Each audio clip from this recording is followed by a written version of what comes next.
Alors voilà, voilà, beaucoup de voilà. Nous sommes dans le chapitre 4, effectivement. Nous voilà rendus au chapitre 4.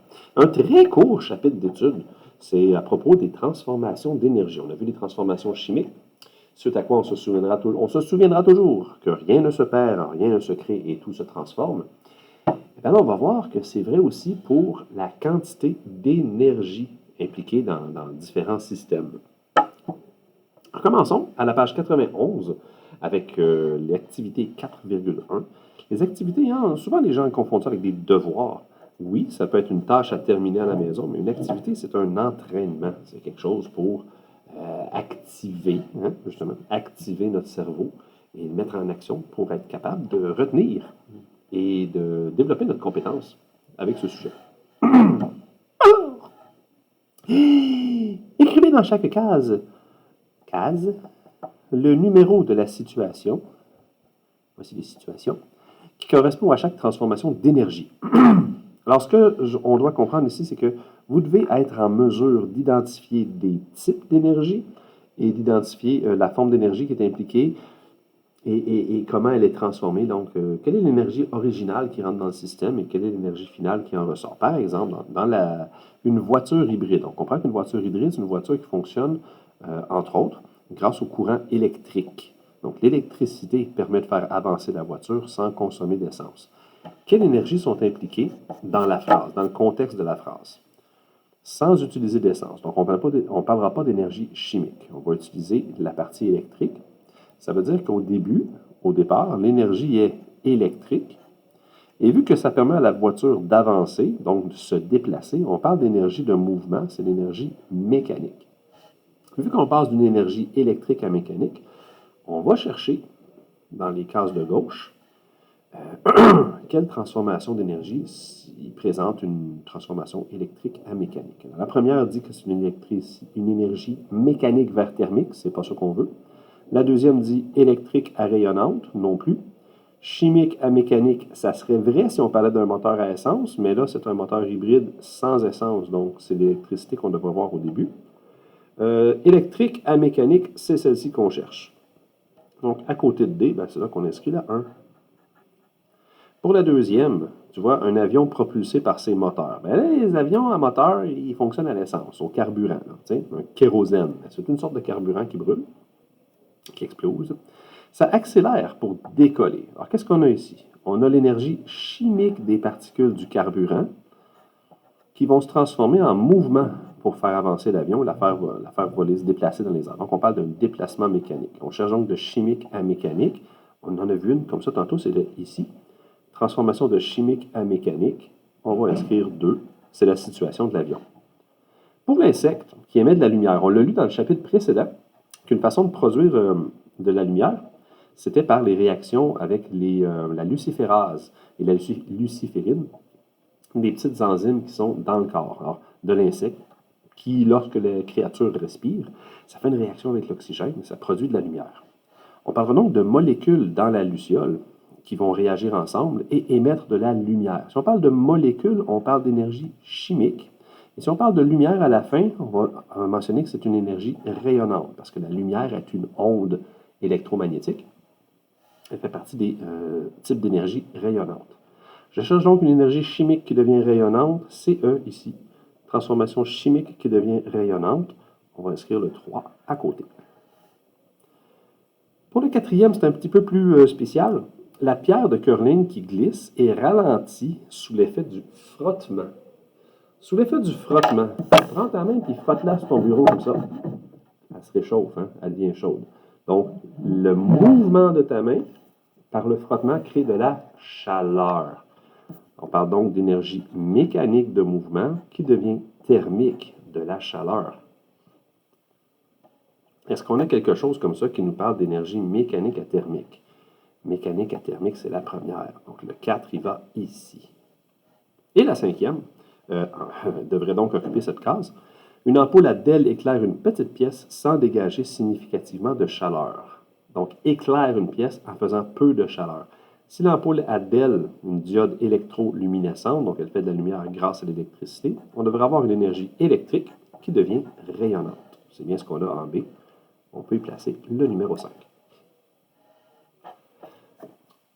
2. Énoncer la loi de la conservation de l'énergie. Ben, si on regarde à la page précédente, qu'est-ce que ça mentionne? Ça mentionne que l'énergie ne peut pas être créée. L'énergie ne peut pas être détruite. L'énergie, qu'est-ce qu'on peut faire avec? Elle peut être transformée. Par exemple, comme dans les situations qu'on vient de voir, l'énergie chimique qui devient mécanique, elle peut être transformée ou transférée. C'est pas la même chose. Transférer, ça veut dire qu'on garde le même type d'énergie, mais on le transmet ailleurs. Je frotte ma main sur le bureau, mes doigts deviennent chauds, je transfère ça à l'autre main, là, ma main gauche la ressent aussi. Donc, il y a un transfert thermique, je ressens la chaleur. C'est la même énergie thermique qui est transférée. Numéro 3. Oh, le baseball! La saison commence dans 2 mois. Que se passe-t-il quand un joueur de baseball frappe une balle, puis qu'un autre l'attrape? Complétons le texte ci-dessous à l'aide de la liste de mots fournis. Un même mot peut être employé plus d'une fois. Ben, j'espère bien, hein? Alors, qu'est-ce que nous avons? Nous avons 5 termes ici. Les 3 premiers sont des types d'énergie. Les 2 derniers sont des verbes d'action. Est-ce que l'énergie est transférée, donc le même type, ou est-ce que l'énergie est transformée, elle change? On va donc regarder nos phrases et compléter les espaces avec les bons termes, soit le type d'énergie ou le verbe d'action.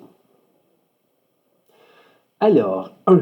Les muscles du frappeur transforment l'énergie Schtroumpf qui leur a été fournie par la nourriture en énergie Schtroumpf et en énergie thermique. OK. Ils transforment l'énergie de départ, OK, la première énergie, qu'on a fournie grâce à la nourriture. L'énergie qui nous vient de la nourriture est dans les liens des aliments chimiques. Donc, on parle de l'énergie chimique au début. Dans ces muscles. Et un muscle, qu'est-ce que ça fait? Ça va utiliser les aliments, leur énergie chimique, et ça va la transformer en 2 sortes d'énergie. Ça te fait bouger et ça crée de la chaleur dans tes cellules.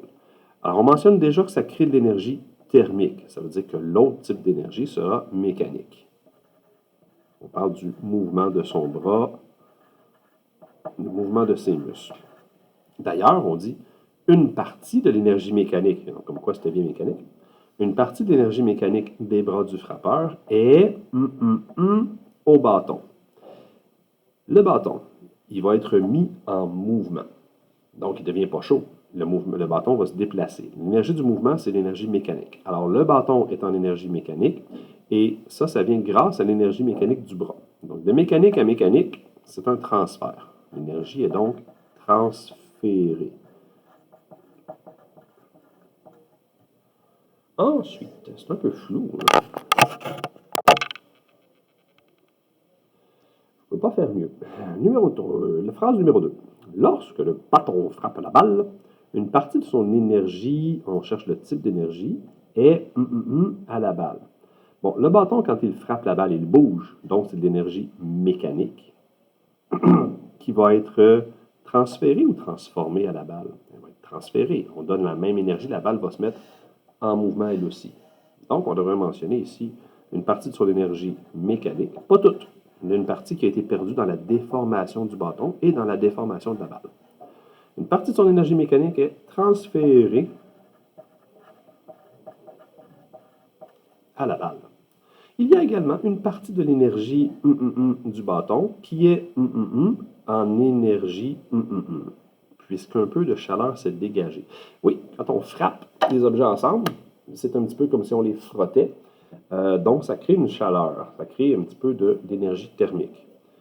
Alors, si on voit ça, il y a une partie d'énergie, peut-être on dirait mécanique du bâton, qui est transformée en énergie thermique, puisqu'un peu de chaleur est dégagée. Ça ferait du sens. Il y a également une partie de l'énergie mécanique du bâton. Tu vois, elle n'est pas allée 100% dans la balle. Il y a une partie de l'énergie mécanique du bâton qui est transférée ou transformée. Mais si on finit en chaleur, remarquez qu'on avait de l'énergie mécanique qui devient thermique. Elle est donc transformée. Elle a changé de forme d'énergie. Numéro 3. On a un joueur qui attrape la balle. Bravo! C'est un petit peu ça ta job. Quand le joueur de l'équipe adverse attrape la balle, Une partie de l'énergie de celle-ci, donc une partie de l'énergie de la balle, est transformée à son bras, et une autre partie de cette énergie est en énergie thermique. C'est quand même pas la chaleur de la balle qui va être transférée à son bras. La balle est en mouvement, donc c'est l'énergie mécanique de la balle qui va être transférée à son bras. Quand tu attrapes un objet, par exemple une efface, tu attrapes l'efface, il y a un léger mouvement de la main qui reçoit ce mouvement-là. Ben, avec une balle frappée à grande vitesse, quand tu l'attrapes, le gant bouge, le bras bouge. Une partie d'énergie mécanique, c'est ça qu'on va prendre en note ici, mécanique, qui est transférée au bras. Et une autre partie de cette énergie est en énergie thermique. Alors, si on était mécanique au début, on devient thermique. Elle est donc transformée. Voilà.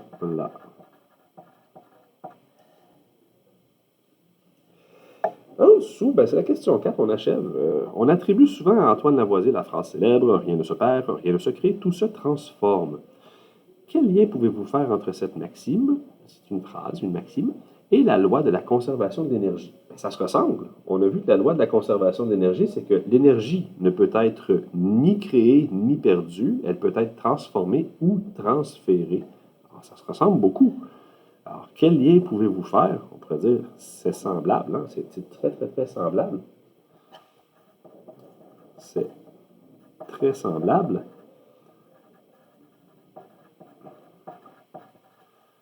Car l'énergie ne se perd pas, ne se crée pas, elle se transforme, elle se transfère. Car l'énergie, bien, comme on l'a dit à la page précédente, je pense au numéro 2, car l'énergie ne se perd ni ne se crée, elle se transforme ou se transfère. Le verbe transférer. Comme ça. Transfert. Oui. Si tu mets un T, si tu parles de l'action, un transfert. C'est ça. Elle se transforme ou se transfère. Voilà. OK. Point.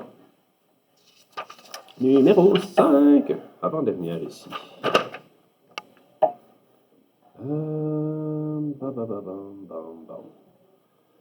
Indiquer si chacun des énoncés suivants est vrai ou faux. Si on juge qu'il est faux, expliquez pourquoi. OK.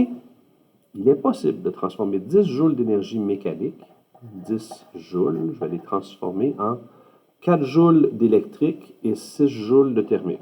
Si j'obtiens 4 joules d'électrique et 6 joules de thermique, 4 plus 6, ça fait bien les 10 joules. Oui, donc l'énergie n'a pas été perdue, l'énergie n'a pas été créée, on a la même quantité avant et après, c'est vrai. Le problème ici, ce n'est pas de juger, ça se peut-tu ça, prendre l'énergie mécanique en électrique, c'est pas ça. Toutes les formes d'énergie peuvent être transformées d'une à l'autre. L'important, c'est d'observer les quantités. Alors ici, pour les quantités, c'est juste, on a la même quantité d'énergie avant ou après. Eh bien, il est possible de transformer 10 joules d'énergie électrique en 3 joules d'énergie thermique et en 5 joules d'énergie rayonnante. Là, on a un petit problème. Parce que 3 et 5, ça fait seulement 8. Ça veut dire qu'on avait 10 joules au début et 2 joules ont disparu. Mais ça, c'est pas possible. Ça, c'est pas possible parce que ça voudrait dire qu'il y aurait eu une perte. Alors, qu'est-ce qui fait que c'est faux? Explique pourquoi c'est faux. Ça implique que 2 joules ont été perdus. 2 joules ont été perdus. 2 joules qui ont été perdus, qui sont manquants. Et ça, c'est pas possible. Parce que l'énergie ne peut pas être détruite, ne peut pas être créée, ne peut pas se perdre telle qu'elle. On va utiliser l'expression perte de l'énergie, mais en fait, elle est juste allée ailleurs. Et là, on voit ici qu'on a eu seulement ces 2 types d'énergie à la fin. C'est manquant. Et C. Il est possible qu'un corps qui possède 10 joules d'énergie mécanique en transfère 6 à un autre corps. On ne mentionne pas qu'il y en a 4 de perdus. On mentionne qu'il y a 6 joules qui sont devenus mécanique dans un corps, mais qu'il y a eu un transfert. Donc ça, c'est possible. Ça, c'est possible. Parce qu'on a 10 joules d'énergie mécanique. On en a transféré 6 joules d'énergie mécanique à un autre corps, mais on ne nous dit pas ce qui est arrivé au reste de l'énergie. Alors, on suppose qu'elle est allée ailleurs, elle a été utilisée, mais pas pour l'action de bouger comme ça. Elle a pu se perdre en chaleur, en frottement, autrement. Donc, oui, c'est possible de transférer 10 joules de mécanique à un autre corps qui, lui, va en obtenir 6, à condition que cette énergie manquante ait été absorbée par quelque chose d'autre. Sinon, si on dit on passe de 10 à 6 et c'est tout, il faudrait cocher que c'est faux pour la même raison que le B. Question 6. L'illustration ci-dessous montre une centrale hydroélectrique et une partie de son réseau de distribution. Les transformations d'énergie et les différents transferts d'énergie impliqués dans la production et la distribution d'électricité sont décrits dans les énoncés suivants. OK, voici une centrale électrique. Il y a eu des transformations et des transferts d'énergie. On les a dans les phrases qui sont en dessous. Donc, dans les phrases, on voit différentes transformations et transferts d'énergie. Parmi les séries suivantes, des séries numérotées en bas, laquelle classe les étapes dans l'ordre correct pour expliquer le processus de production et de distribution? Donc, dans quel ordre se sont produits ces 4 actions, ces 4 transferts et transformations? Bon, là, c'est clair. On va regarder ça. L'énergie mécanique de l'eau est transférée à la turbine. Donc, l'eau se met à faire, par la chute de l'eau qui tombe, va mettre en mouvement les turbines qui vont être en rotation. Ça, c'est de mécanique à mécanique, fait que c'est transféré. Ça se passe pas mal au début, ça. 2. Les appareils électriques branchés sur les circuits électriques.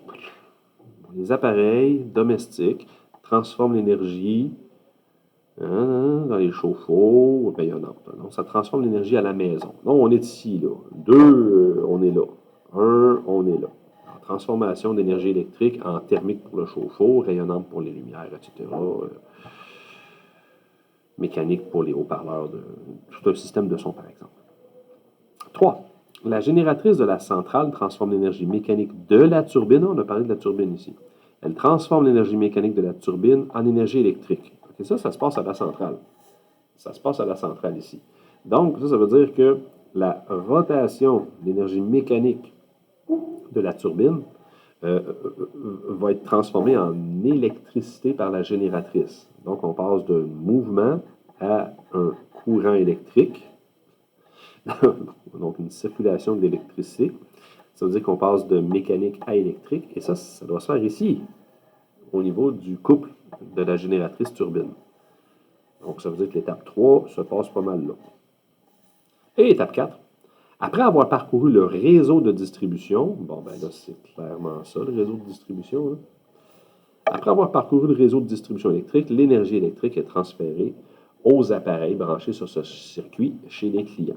Bon, ben alors le 4, c'est le transport ou le transfert d'énergie dans les fils ici. Ça nous donne quoi en ordre? Là? En premier, on fait tourner les turbines, on fait une rotation des turbines. En deuxième, on produit un mouvement des électrons grâce à la génératrice. En quatrième, on le transporte dans les fils à haute tension jusqu'aux maisons. Et finalement, dernière étape, on va transformer l'énergie électrique en différentes énergies dans les appareils de la maison. Donc, ça nous donne des étapes 1, 3, 4 et 2 dans l'ordre. C'est le choix de réponse A. Ce qui conclut cette première section d'activité sur la loi de la conservation de l'énergie. En fait, sur les transformations d'énergie. La prochaine section, 4,2, très courte, très très courte. Je pense qu'on n'en fait qu'une seule page. C'est à propos de l'énergie thermique. Et ça met la table à 4,3, qui sera ensuite le rendement énergétique, qui est très très très important. On se revoit dans ces 2 capsules. Restez bien près de vos appareils. Le prochain corrigé arrive bientôt.